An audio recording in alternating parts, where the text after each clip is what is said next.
Bismillahirrahmanirrahim. Assalamualaikum warahmatullahi wabarakatuh.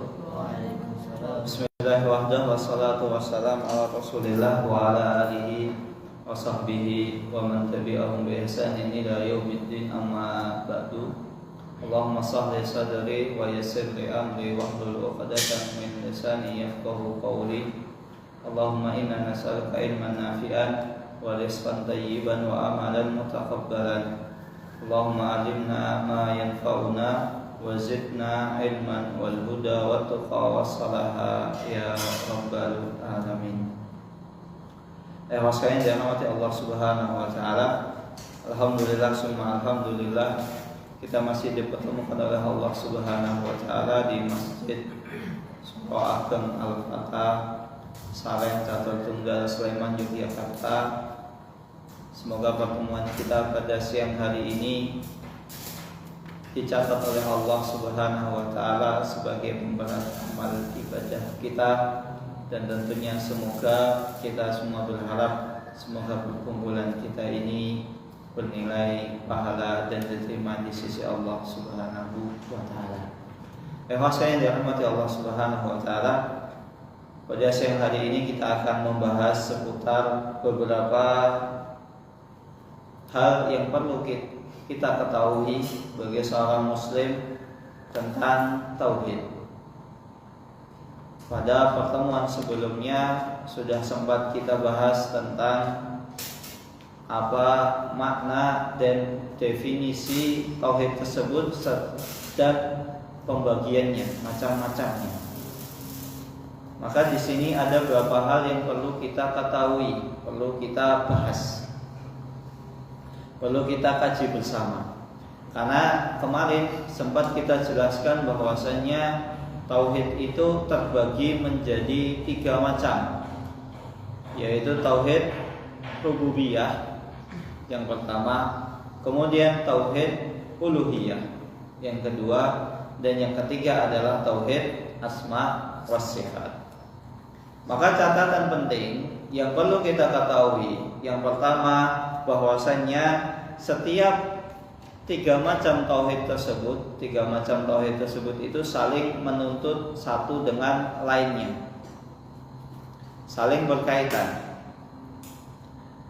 Maka tidak bisa seseorang hanya menjalankan satu tauhid saja. Misalnya dia meyakini bahwasannya Allah itu yang memberi rezeki, Allah yang menghidupkan, Allah yang mematikan, kemudian Allah yang memberi balasan, Allah yang mengatur kehidupan manusia.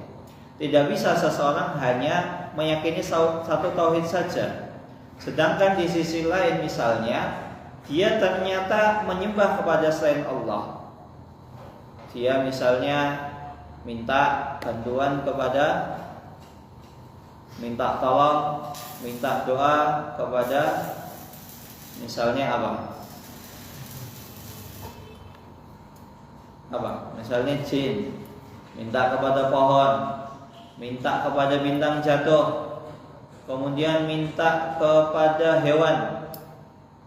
Maka tidak bisa, karena sejatinya ketika seseorang minta itu hanya kepada Allah Subhanahu wa taala. Karena Allah Subhanahu wa taala ia tersifati dengan sifat Ar-Razzaq, yaitu yang memberi rezeki seseorang. Maka ketika dia hanya menjalankan satu tauhid saja, dia meyakini bahwasanya Allah sang pemberi rezeki, akan tetapi ternyata dia meminta kepada selain Allah, yang mana permintaan ini hanya hak prerogatif Allah Subhanahu wa taala, hak yang tidak bisa dicampuri oleh makhluk lain, maka sejatinya orang tersebut belum dikatakan orang yang bertauhid, dan sebaliknya maka dia telah melakukan perbuatan syirik. Itu yang pertama, bahwasanya tauhid satu dengan tauhid yang lain itu saling berkaitan. Kemudian yang kedua, hendaklah seseorang mengetahui bahwasanya orang-orang yang Rasulullah SAW dakwahkan, Rasulullah SAW menyeru kepada mereka, yaitu orang kafir Quraisy, semacam Abu Lahab, Abu Jahal, kemudian Abu Talib, Umayyah bin Khalaf, Utbah bin Abi Mu'aid dan lain sebagainya. Mereka semuanya meyakini bahwasannya Allah Subhanahu wa taala adalah zat yang memberi rezeki, menghidupkan, mematikan, memudahkan urusan mereka. Namun di sisi lain ternyata mereka meminta kepada selain Allah.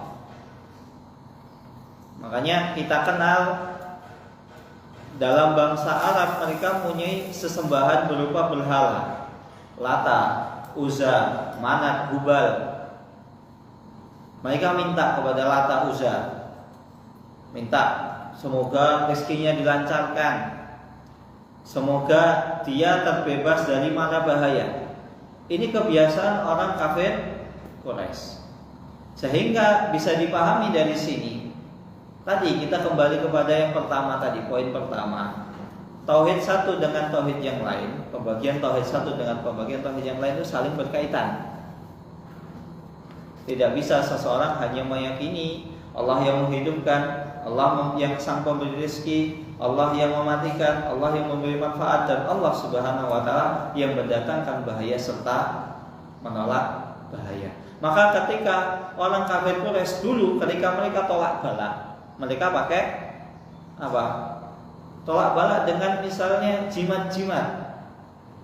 Maka ini ada kesalahan dalam tauhidnya, ada kesalahan dalam konsep dia berislam.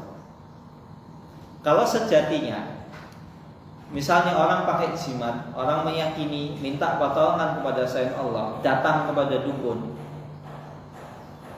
itu dia masih dianggap sebagai orang muslim, maka Rasulullah SAW seharusnya tidak mendakwahi mereka, sudah biarkan saja, toh mereka juga muslim.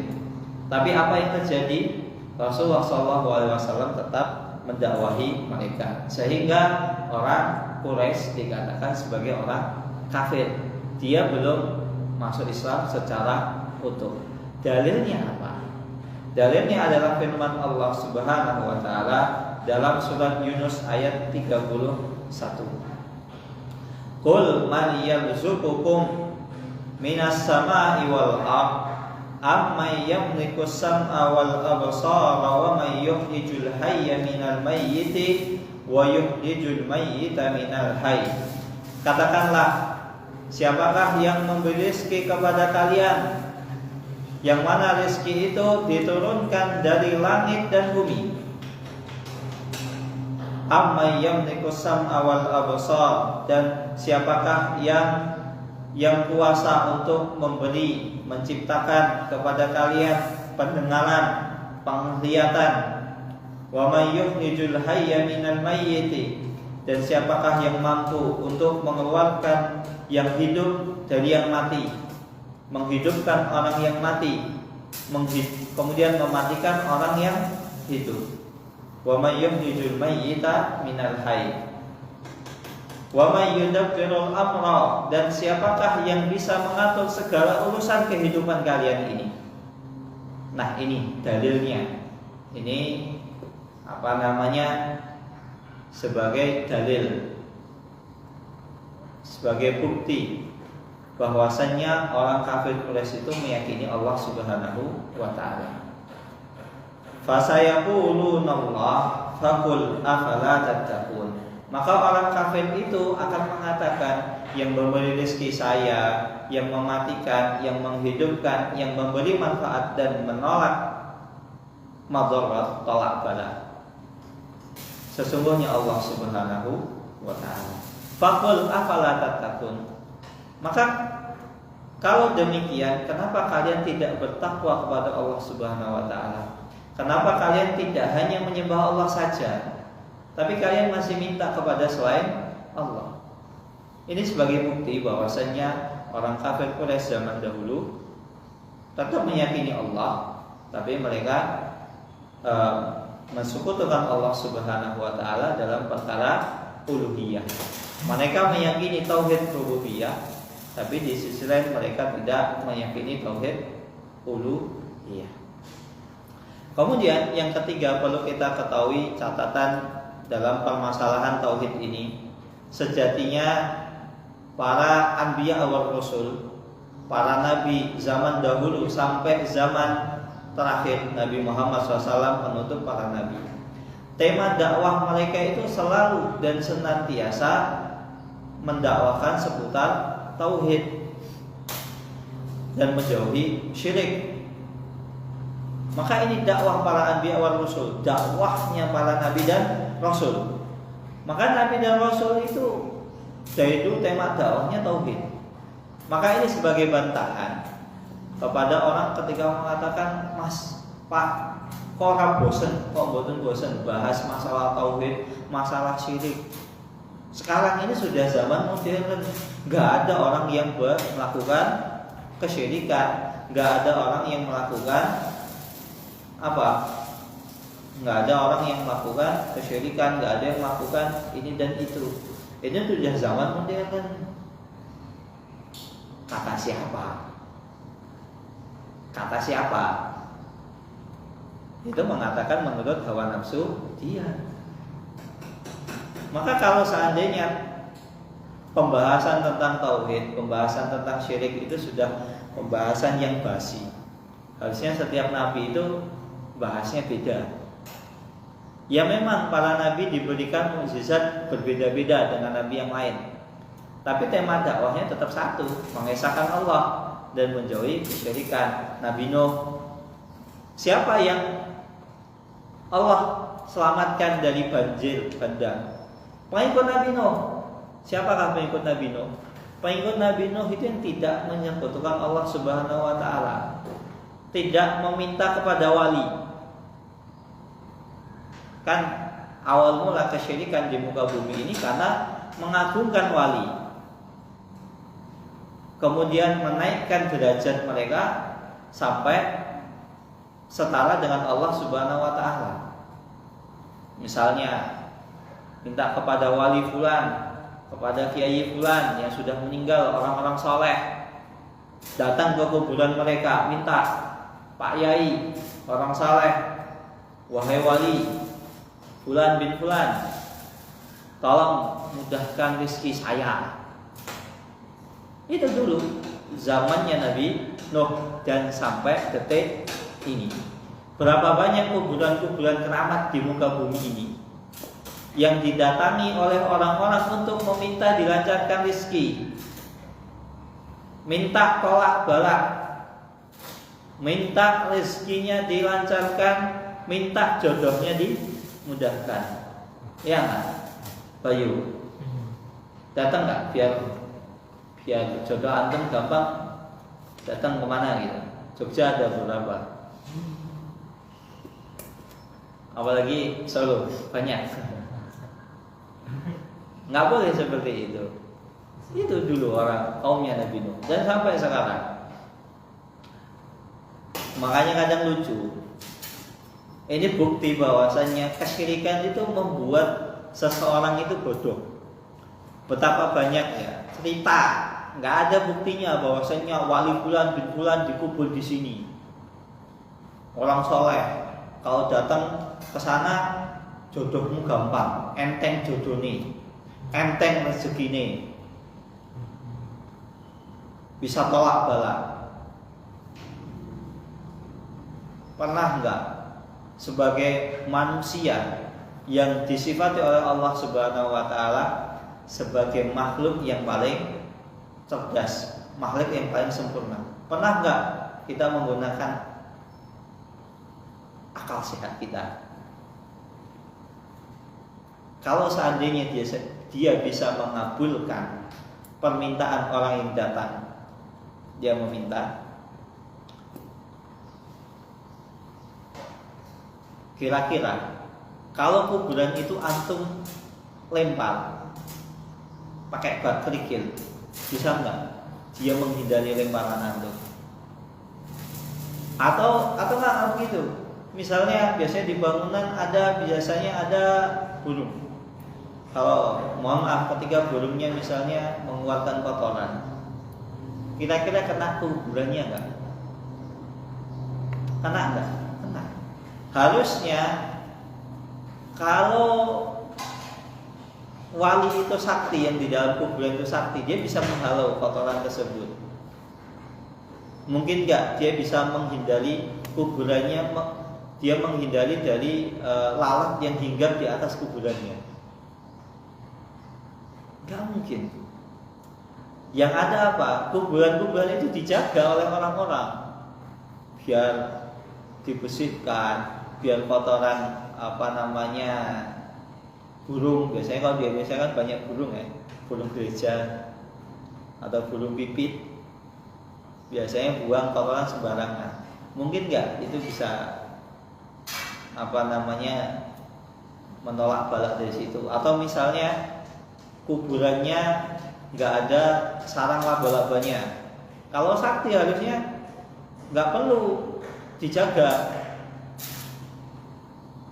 Laba-laba nggak akan di situ, nggak akan bikin sarang di situ. Yang pertama. Kedua, pernah nggak kita kritis? Sejati di dalam itu beneran manusia atau bukan? Nggak usah menanyakan ini orang soleh atau bukan. Beneran manusia atau bukan? Banyak kejadian di Indonesia itu ternyata yang di dalam kuburan tersebut itu bukan manusia, tapi apa? Batang pisang, batang pohon yang dibungkus. Antum kalau nggak percaya coba cek. Nggak di Jawa, nggak di Sumatera, nggak di Kalimantan, banyak penemuan makam-makam yang kata orang makamnya orang soleh, orang sakti, wali Allah.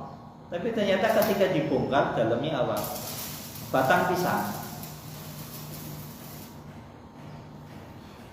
Dan ini pernah terjadi di Arab sana.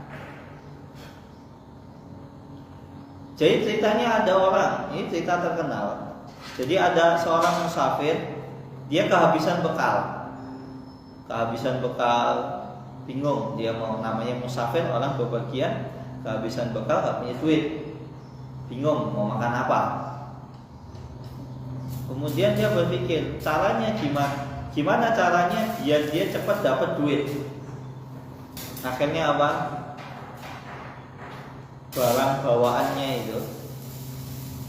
itu dikubur dalam tanah, gali tanah yang dalam, tanahnya digali. Kemudian barang-barang yang sudah tidak digunakan dikubur di dalam tanah tersebut. Kemudian ditimbun, ditutup lagi, kemudian dijadikan gundukan tanah. Sedikit dihiasi, kemudian ngomong kepada para musafir yang lewat situ, wahai saudaraku, wahai kawanku, di sini itu ada kuburan keramat wali orang soleh. Mari kita datang ke sana. Akhirnya karena itu jalur utama, orang banyak lewat. Sebagian ada yang tertipu, dibohongi, dibodohi, mampir ke situ. Kemudian dia naruh kotak sampingnya. Jadi kotak itu bukan hanya di Indonesia, di Arab juga ada. Setiap orang masuk ke situ, keluar, naruh duit di kotak. Setiap hari, pagi dibuka, malam ditutup. Karena apa? Malam itu pembukuan kas. Ngitung hari ini udah dapat berapa amplopnya.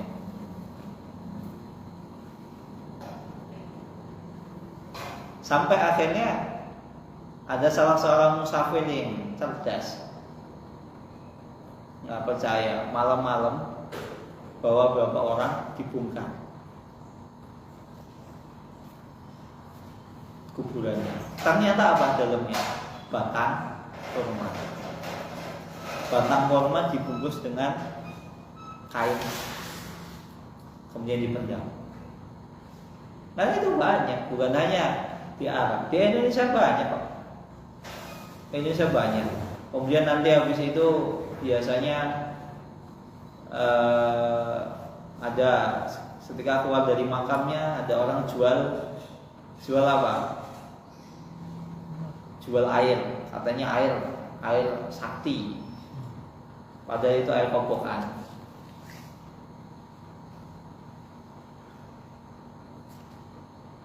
Kemudian katanya air ini, padahal cuma air dari sumur sebelah. Air mentah kemudian dikemas dalam botol, kemudian dijual. Harganya berapa? Ratusan ribu. Ya. Untung mendatangkan rezeki. Jadi yang mendatangkan rezeki ini bukan kuburannya, apa? Kebodohan orang-orang. Jadi kalau ada orang ngomong, ayo datang ke makamnya ini, rezekimu lancar. Kita cek dulu, jangan-jangan kamu buka lapak di sana. Makanya rezekimu lancar, dapat duit dari pengunjung makam tersebut.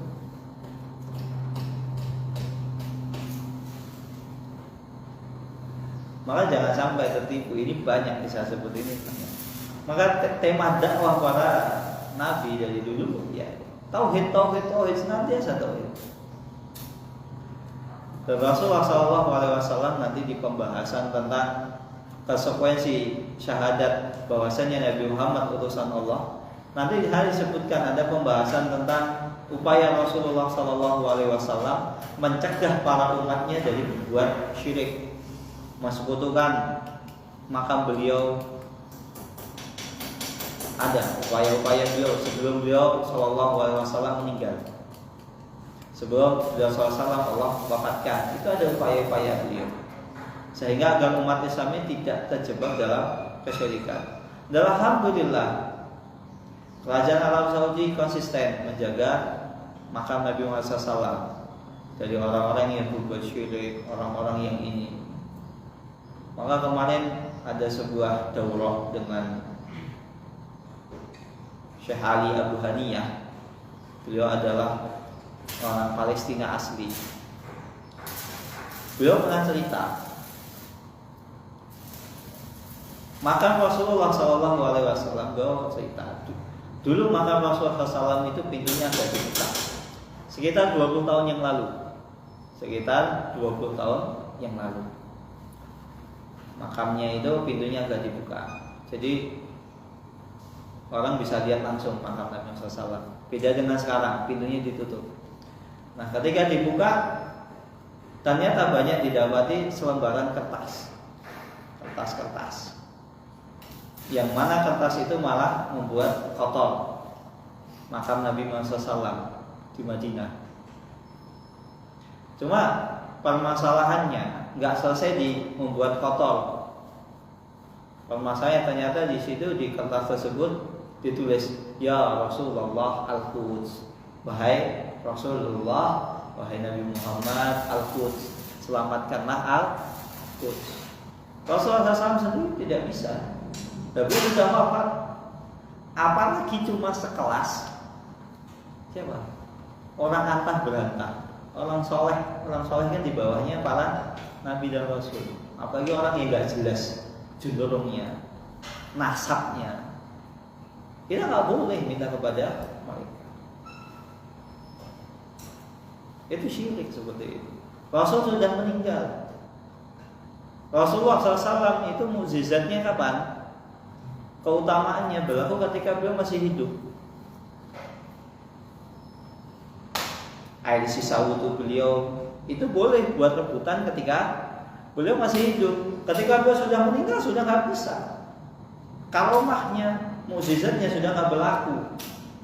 Begitu juga dengan rambut, pedang, baju, semuanya.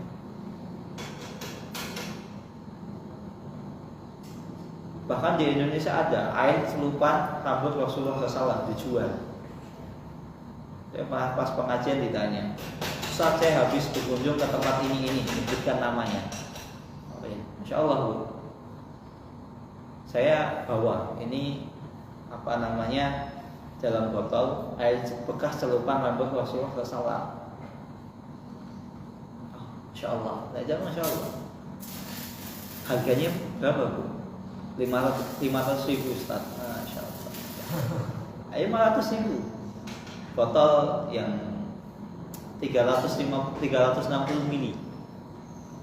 Udah selesai, udah. Habis itu saya mulai kajian. karena kebetulan saya ngisi kajian di tempat beliau. Setelah itu kajian tengah, kemudian ada bahas syirik. Saya bahas masalah itu.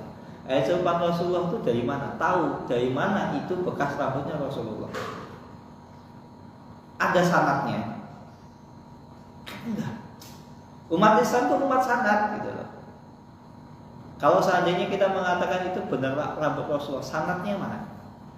Umat ini kan umat sanad, harus jelas sanadnya. Kan kita nggak tahu ternyata itu misalnya rambutnya Rafi atau rambutnya Rosyid, kan nggak ada yang ngerti itu rambutnya siapa.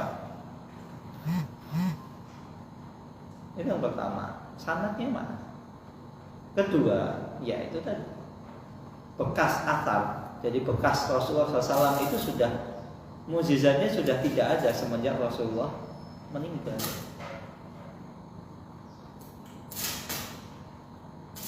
Maka jangan sampai kita mau dibodohi oleh orang yang sudah bodoh. Ayo, sudah ditipu oleh setan. Kalau seandainya itu manfaat, harusnya para sahabat nyimpen rambut Rasulullah. Aisyah nggak nyimpen, pedangnya Rasulullah nggak disimpen sama sahabat.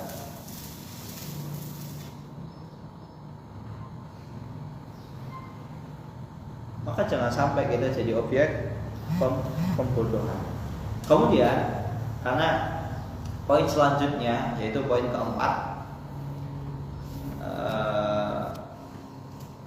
catatan yang perlu kita bahas di masalah tauhid, bahwasannya banyak orang menganggap tauhid itu tadi kan terbagi menjadi 3. Tauhid uluhiyah, tauhid rububiyah, tauhid asma wa sifat. Ada sebagian orang yang mengatakan bahwasannya ketika tauhid itu dibagi menjadi 3, berarti secara tidak langsung umat Islam ini mengikuti model trinitas orang Nasrani. Orang Nasrani kan meyakini mereka trinitas, 1 dalam 3, 3 dalam 1.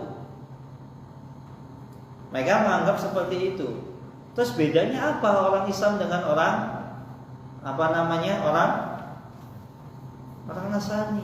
Beda. Jadi pembagian tauhid menjadi 3 ini bukan bentuk trinitas. Tidak tepat dikatakan sebagai bentuk mengikuti orang-orang Nasrani. Maka tidak masuk akal ketika ada konsep 3 dalam 1, 1 dalam 3. 1 tambah 1 tambah 1 sama dengan harusnya 3. Kenapa 1? Maka ini tidak tepat. Konsep sebenarnya tidak tepat. Kemudian bantahannya bahwasanya ada orang mengatakan tauhid itu sebagai trinitas. Bantahan yang pertama, sebenarnya maksud dari pembagian tauhid tersebut menjadi 3. Hendaklah seseorang itu mentauhidkan Allah dalam 3 hal tersebut, bukan hanya 1. Allah Subhanahu wa taala Maha Esa. Tapi ada sebagian orang itu ketika mentauhidkan Allah Subhanahu wa taala pilih-pilih. Dia hanya mentauhidkan Allah dalam masalah rububiyah, meyakini Allah itu memberi rezeki, tapi nggak mau nyembah Allah, nggak mau minta kepada Allah. Ketika ditanya, Bapak, Ibu percaya bahwasanya Allah memberi rezeki? Iya. Tapi kenapa masih datang kepada dukun? Maka secara tidak langsung dia tidak meyakini bahwasanya Allah Subhanahu wa taala satu-satunya zat yang memberi rezeki. Seperti seseorang bekerja, misalnya seorang pekerja, pegawai di kantor yang gajinya benefit. Tapi ada sebagian pekerja tersebut dia ketika bekerja, dia tidak hanya bekerja di satu perusahaan, padahal gajinya 1 bulan sudah 30 juta, tapi dia masih nyari sambilan. Ketika bosnya datang, kamu gajimu masa kurang ya? Kenapa kamu nyari sambilan? 30 juta selama 1 bulan nggak cukup kok. Apa jawabannya? Enggak, saya cuma iseng-iseng biar waktu saya ada kegiatan. Ya, enggak. Namanya iseng-iseng ya enggak seperti itu. Maka ketika itu dia merasa gajinya sebenarnya enggak cukup. Sama dengan orang ketika meyakini ya ini Allah yang beri rezeki, tapi minta kepada orang lain. Artinya dia merasa dia tidak mencukupkan dirinya kepada Allah, masih butuh yang lain. Padahal Allah Subhanahu wa taala sudah janji kepada wa man yatawakkal 'ala Allah fa huwa hasbuh. Barang siapa bertawakal kepada Allah, meminta kepada Allah saja, bersandar kepada Allah saja, Allah cukupi. Tapi kenapa minta kepada selain itu? Maka tauhid, pembagian tauhid ini sejatinya agar orang itu mengesahkan Allah dalam 3 perkara ini. Dan secara akal sehat manusia, tidak ada satupun orang yang menolak tentang pembagian tauhid ini. Nggak ada yang menolak. Benar. Secara akal sehat, nurani manusia, ya Allah Subhanahu wa taala esa dalam 3 hal tersebut. Maka jika 3 perkara tersebut itu tidak ada pengingkaran, sudah sesuai nurani manusia, akal sehat manusia, maka secara tidak langsung pembagian tauhid ini menjadi 3 sudah disetujui dan disepakati semuanya. Maka kenapa ada penolakan bagi orang yang mengatakan ini menyerupai orang-orang Nasrani? Kemudian yang kedua, sebagaimana kemarin sudah kita jelaskan, sejatinya pembagian tauhid ini menjadi 3. Itu yang membagi bukan umat Islam, bukan Rasulullah, bukan sahabat. Karena sejatinya kaum musyrikinlah yang mereka melakukan pembagian tersebut. Wa ma yu'minu aktsaruhum billahi illa wa hum musyrikun. Mereka bagi-bagi sendiri, meyakini Allah sebagai pemberi rezeki, tapi tidak mau menyembah Allah. Dan para ulama sepakat ketika membahas surat Yusuf ayat 106. Mereka sepakat, para ulama ahli tafsir, bahwasanya orang musyrikinlah yang membagi tauhid tersebut menjadi 3. Mereka menyembah Allah, tapi juga menyembah selain Allah. Buktinya apa? Allah Subhanahu wa taala berfirman, "Fa idza raqibu fil fulki da'allaha mukhlishina lahuddin, falamma najjahum ilal barri idahum yusyrikun." Dalam surat Al-Ankabut ayat 65. Dan apabila mereka naik di atas kapal, mereka berdoa kepada Allah Subhanahu wa taala dengan memurnikan ibadahnya. Maksudnya di sini ketika mereka di atas kapal, kemudian kapal tersebut terombang-ambing dengan badai, ombak, mereka berdoa kepada Allah dengan terus ikhlas, ya Allah, sesungguhnya yang bisa menyelamatkan kami adalah Engkau, yang bisa memberi rezeki kami adalah Engkau, yang mematikan, yang menghidupkan kami adalah Engkau. Falamma najjahum ilal barri idahum yusyrikun. Dan apabila ketika Allah Subhanahu wa taala telah menyelamatkan mereka dari ombak tersebut, dari badai tersebut, ketika kapal tersebut sudah mulai menepi ke pinggiran, da'allaha musyrikina lahuddin. Mereka falamma najjahum ilal barri da'allah. Falamma najjahum ilal barri fa idahum yusyrikun. Ketika mereka Allah selamatkan ke pinggiran, Allah rapatkan kapal mereka ke dermaga, idahum yusyrikun. Mereka apa? Menyekutukan Allah Subhanahu wa taala. Mulai lagi nyembah Lata, nyembah Uzza, menyembah Manat, menyembah Hubal.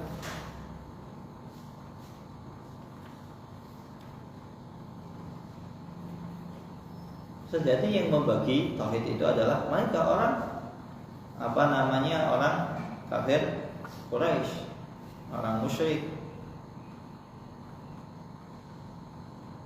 Makanya Allah Subhanahu wa taala mengingatkan mereka. Pertama, fungsinya adalah sebagai penjelasan bahwasanya tauhid tersebut itu ya asalnya satu. Tauhid itu ya mengesahkan Allah dalam semua hal. Tidak bisa seseorang mengesahkan Allah dalam satu perkara yang lain tidak. Maka di sini tauhid itu datang sebagai penjelasan kepada umat manusia. Itu yang pertama. Yang kedua, bukti ini sebagai dalam rangka menjaga tauhid seseorang dari kesalahpahaman. Jangan sampai seseorang yang menyebutkan Allah Subhanahu wa taala dalam perkara uluhiyah, dia meyakini Allah yang memberi rezeki tapi minta kepada selain Allah. Minta kepada gunung, minta kepada pohon, minta kepada gunung, pohon-pohon keramat, pada orang-orang yang tidak mampu. Jangan sampai orang beranggapan orang tersebut masih dikatakan orang yang bertauhid.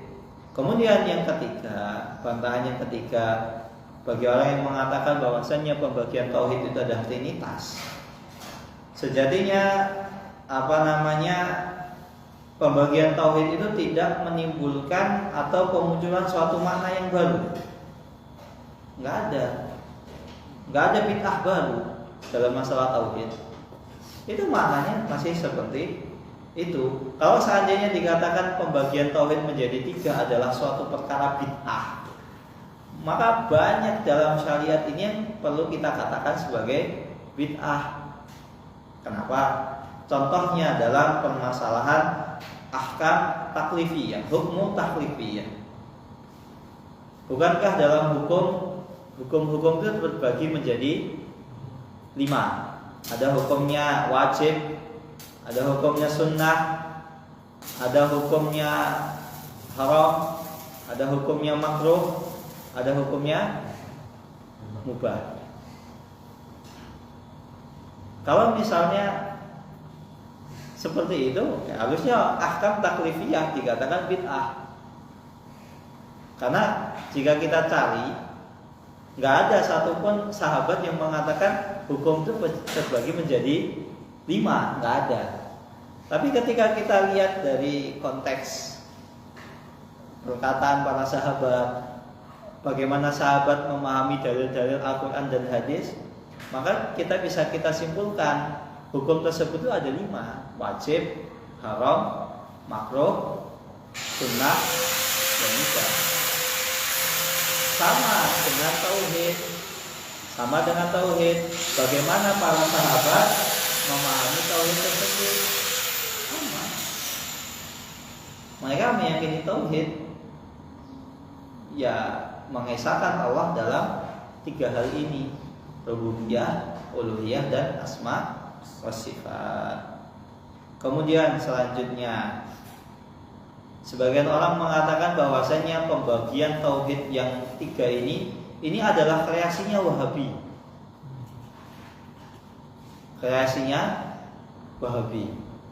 Sehingga diikuti oleh Ibnu Taimiyah. Nah, pertanyaannya, Ibnu Taimiyah itu lahirnya kapan? Meninggalnya kapan? Syekh Muhammad bin Abdul Wahab lahirnya kapan? Meninggalnya kapan? Ibnu Taimiyah, Ahmad bin Abdul Halim itu hidup pada abad ke-8 Hijriah. Sedangkan Syekh Muhammad bin Abdul Wahab itu hidup pada abad 11-12. Kok bisa? Orang yang sudah meninggal, orang yang sudah wafat mengikuti orang yang masih baru lahir gitu. Kan lucu. Harusnya Syekh Muhammad bin Abdul Wahab yang mengikuti Ibnu Taimiyah. Maka sejatinya bantahan, tidak benar yang membuat pembagian tauhid menjadi 3 ini Syekh Muhammad bin Abdul Wahab atau Ibnu Taimiyah. Tidak tepat. Karena sejatinya ulama-ulama zaman dulu sudah membagi tauhid ini. Bahkan ada yang mengatakan tauhid itu ada 2, ada yang 3, ada yang 4. Kok bisa ada yang mengatakan 2, 3, dan 4? Ini tergantung istiqomah mereka.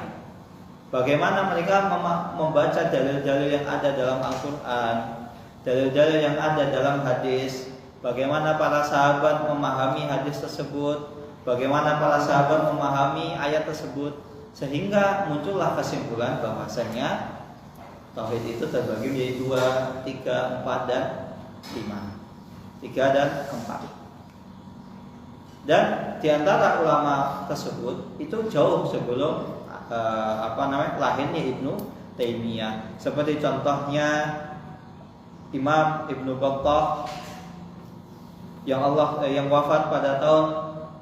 wafatkan pada tahun 387 Hijriah.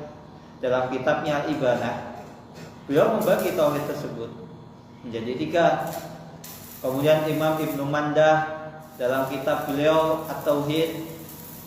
Kemudian Imam Abu Yusuf yang Allah wafatkan pada tahun 182 Hijriah. Mereka sudah membagi tauhid tersebut menjadi beberapa macam.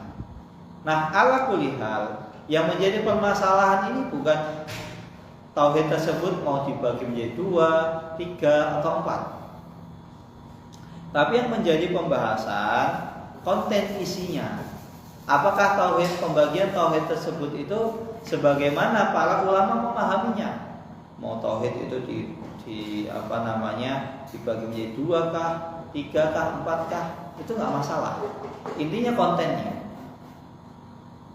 kontennya tersebut inti konten dan kandungannya tidak menyisihi syariat Islam. Bagaimana para sahabat, bagaimana para generasi terbaik umat ini, bagaimana para murid langsung Rasulullah SAW memahami tauhid tersebut.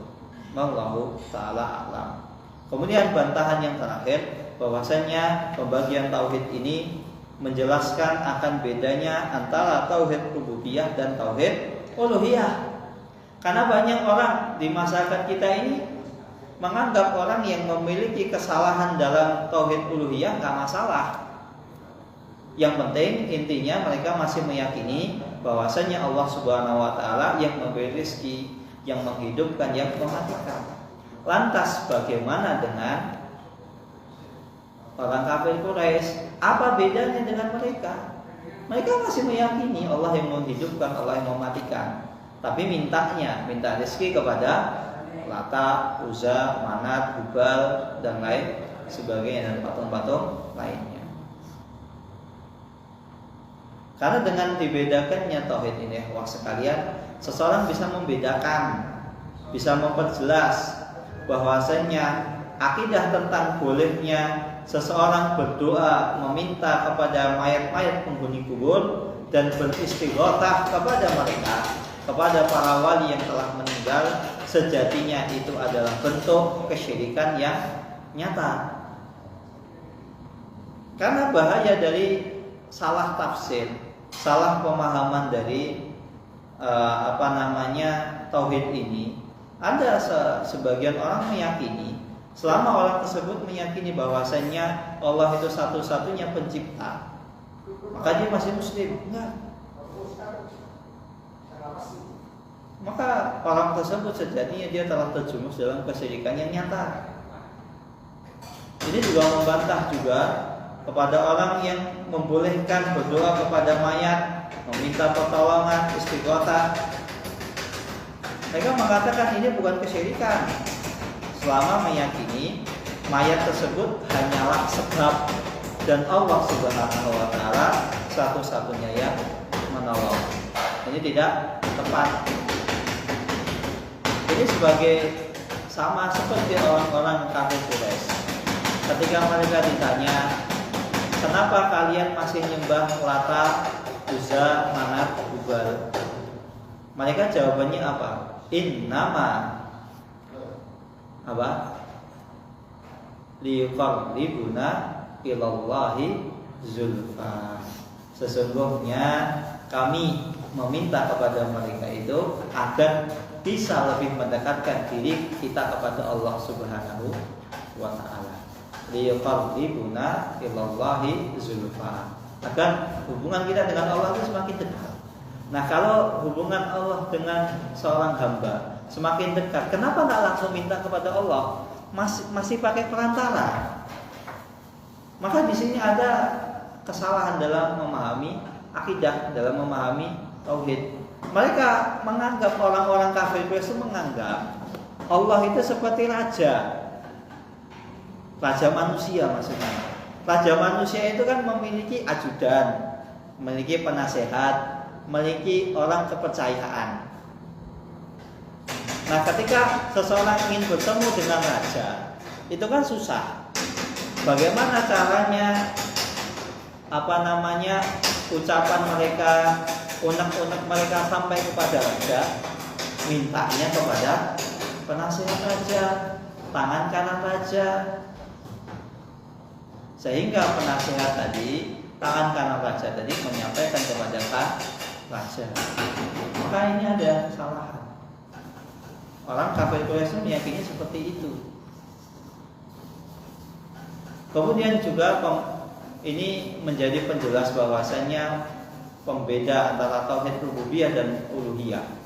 Ini sebagai bantahan juga bagi orang-orang yang mengatakan bahwasanya menggunakan jimat itu bukan kesyirikan, selama masih meyakini bahwasanya Allah satu-satunya zat yang memberi rezeki kita. Ini tidak tepat. Bukankah ketika seseorang menggunakan jimat, hatinya itu semuanya tunduk kepada jimat tersebut? Contohnya, ketika dia tidak membawa jimat, hatinya menjadi was-was. Waduh, jangan-jangan terjadi sesuatu, jangan-jangan ini, jangan-jangan itu. Hatinya nggak tenang. Maka ini menunjukkan hati seorang hamba tersebut itu sudah bergantung kepada jimat, bukan kepada Allah. Maka ini menunjukkan bahwasanya ini syirik, bukan tauhid lagi. Maka ini juga menjadi bantahan bagi orang-orang yang misalnya memberikan sesajen agar hidupnya bahagia, melarung pantai selatan dan lain sebagainya. Ini tidak boleh, tidak tepat seperti ini. Wallahu ta'ala alam bisawab. Ini yang bisa saya sampaikan, kurang lebihnya mohon maaf. Ada pertanyaan?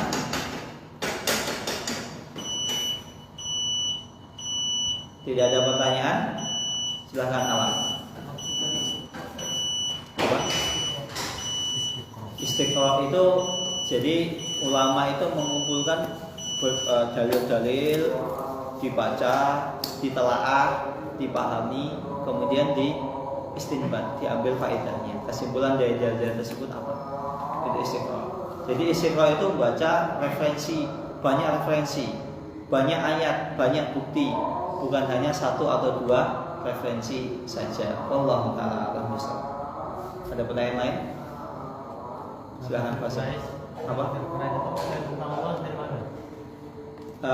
Orang kafir Quraisy mengetahui Allah dari mana? Dari hati nuraninya. Karena sejatinya manusia itu nuraninya itu tidak bertentangan dengan tauhid. Seseorang meyakini bahwasanya hidup ini pasti ada yang mengatur, ada yang menyembah. Terlebih orang kafir Quraisy itu masih menemukan bukti-bukti peninggalan Nabi Ibrahim, yang mana pengikut Nabi Ibrahim itu masih lurus di atas tauhid, ajaran tauhid. Masih ada sebagian di antara mereka yang bertemu langsung dengan pengikut Nabi Ibrahim yang fitrahnya masih lurus. Wallahu ta'ala a'lam bishawab. Ada pertanyaan lain? Sudah ada? Kalau tidak ada, kita tutup dengan doa kafaratul majlis. Subhanakallahumma wa bihamdika asyhadu an la ilaha illa anta astaghfiruka wa atubu ilaik. Wassalamualaikum